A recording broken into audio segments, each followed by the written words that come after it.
just about to hop on a call and I'm thinking about a conversation I had yesterday with a group of leaders. And this conversation had to do with courage.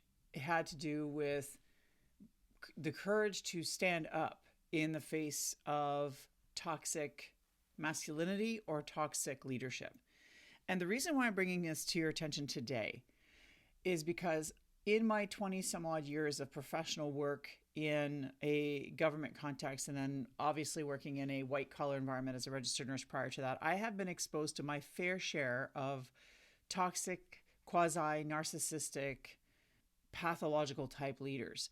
And I can tell you that the biggest struggle with these leaders is that when we're faced with them, we basically have two choices. Well, three choices, but two main choices.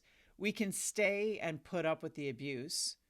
We can leave and avoid the abuse altogether by leaving to going to another organization or maybe another part of the organization where that leader doesn't exist. Chances are, though, that in my experience, about 20 or 30% of our leadership is somewhat toxic. And so you may or may not end up with the same situation elsewhere. And if it's something of you believe in karma, you probably know that if you haven't dealt with the problem, it's going to show up for you because the universe has a tendency to throw stuff at you that you haven't dealt with. And the third option, which is one that is the hardest for all and any of us that are in the situation, is to have the courage to speak up and to say something. And here's why we don't do it. One reason we don't do it is because typically we think that we're alone in the situation, that we're the only one being attacked by this toxic, dysfunctional, dysregulated person. And so therefore we feel like if we go at it alone, we're just going to be further penalized and the reprimands will be harsh and the wrath of that leader will come down on them like hellfire. And the second reason is because we just, there's so many fears that come along with this. Besides being career limited, it's just the notion of feeling judged or feeling like you're not doing well. And maybe your self-confidence has been completely shattered by this person and you don't even know if you are even thinking the right way or if this is actually something you want to take on as a challenge or if you even have what it takes to challenge this leader. But I'm here to tell you that your choice to leave is definitely very sound. If you're dealing with a very toxic leader that's rubbing your emotional and your mental health in a way that is super toxic and dysfunctional for you, then obviously that's an option that you're going to probably want to start looking at exercising.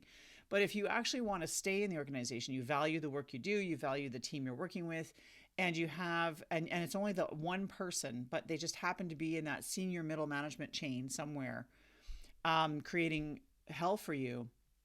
There's a couple suggestions here. One is obviously try not to raise that person's ire as much as possible. That's number one. But number two is know that you're not alone in this, because if they're attacking you, they're attacking someone else on your team. So what I would do is start having very confidential conversations around whether or not other people are experiencing similar situations, or you may in fact have seen it. You may have seen in boardrooms, for example, that this same toxic leader doesn't just attack you, but they attack every woman, say, at the table. So you now know you're dealing with a sexist leader, or you're dealing with someone who picks on whoever they feel is weaker than them or less than them because of positionality. That means everybody on the board at some point or other has received that person's wrath in some way. You know that in that you have allies.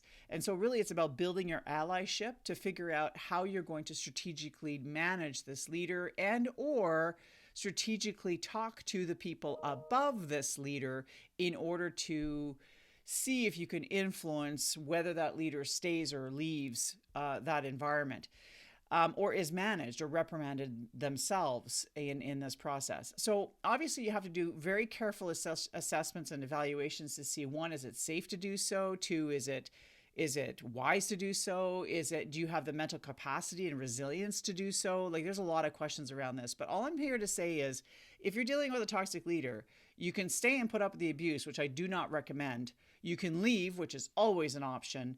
Or you can choose to be courageous and step into your personal power and look and see where you can get your community power within the leadership of the organization to see where you can strategically start to move the bar forward on improving the overall culture of the people that you're leading, and additionally influencing the culture above you so that you can have that leader addressed in some way.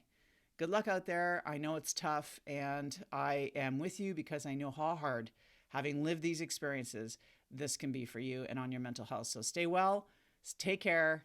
Until next time.